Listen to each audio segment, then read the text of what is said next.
తాకట్లో ఉన్న మీ బంగారాన్ని విడిపించి ఆ రోజు ఆన్లైన్ రేటుకి కొంటాం. Sharma gold company. ఆయన దూకుడే చిక్కులు తెచ్చిపెడుతోందా? వివాదాలతో హీరో అవ్వాలనుకుని జీరో అవుతున్నారా? కాకి డ్రెస్ లో గబ్బర్ సింగ్ లా, ఖద్దర్లో వైల్డ్ ఫైర్ లా ఉన్న ఆయన పార్టీ ఓడిపోయాక సైలెంట్ అయ్యారని అంతా అనుకుంటే ఇప్పుడు ఒక్కసారి వైల్డ్ కార్డ్ లా ఎంట్రీ ఇచ్చి వైలెంట్ ఎందుకు అవుతున్నారు? కాంట్రవర్సీలకు కేర్ ఆఫ్ అడ్రస్ గా గోరంట్ల మాధవ్ ఎందుకు మారుతున్నారు?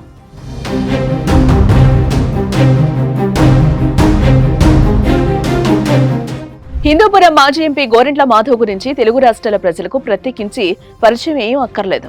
కాకి చొక్కా నుంచి ఖద్దరు చొక్కా తొడిగిన ఆయన తాజాగా జైలు పాలయ్యారు. అనవసరంగా అత్యుత్సాహం ప్రదర్శించి ఊచలు లెక్కబెడుతున్నారు.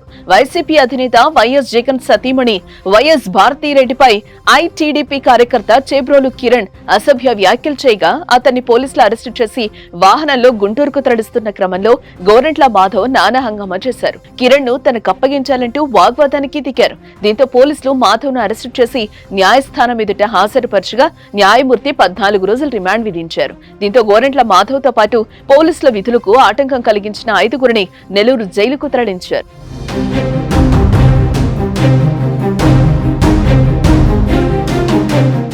ఇప్పటికే అనేక కేసులు వెంటాడుతూ ఉండగా ఇప్పుడు ఊహించని విధంగా చేబ్రోలు కిరణ్ విషయంలో అనవసర రాద్ధాంతం చేసి జైలుకెళ్లడం స్వయంకృత అపరాధంగా అంతా భావిస్తున్నారు.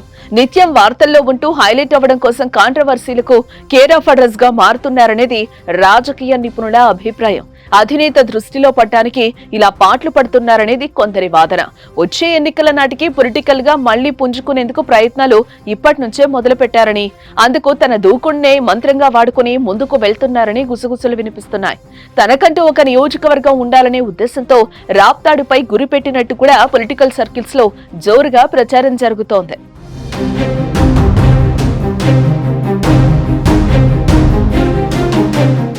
మాధవ్ కు వివాదాలు కొత్తేం కాదు. ఎంపీ పదవిలో ఉన్నప్పుడు ఎన్నో వివాదాలు ఆయన చుట్టుముట్టాయి. ఆ దూకుడు వివాదాలతో 2024లో పోటీ చేసే అవకాశం లేకుండా పోయింది.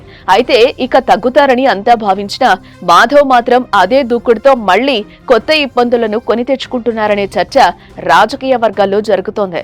తను పోలీస్ గా పనిచేసిన సమయంలో ఎంతో మందిని జైలుకు తరలించిన మాధవ్ ఇప్పుడు తానే జైలుకు పోవడం ఏపీ రాజకీయాల్లో హాట్ టాపిక్ గా మారింది. మరి ఆయన జైలు నుంచి బయటకొచ్చేది ఎప్పుడో? ఆ తర్వాత ఎలాంటి రాజకీయం చేస్తారో చూడాలి.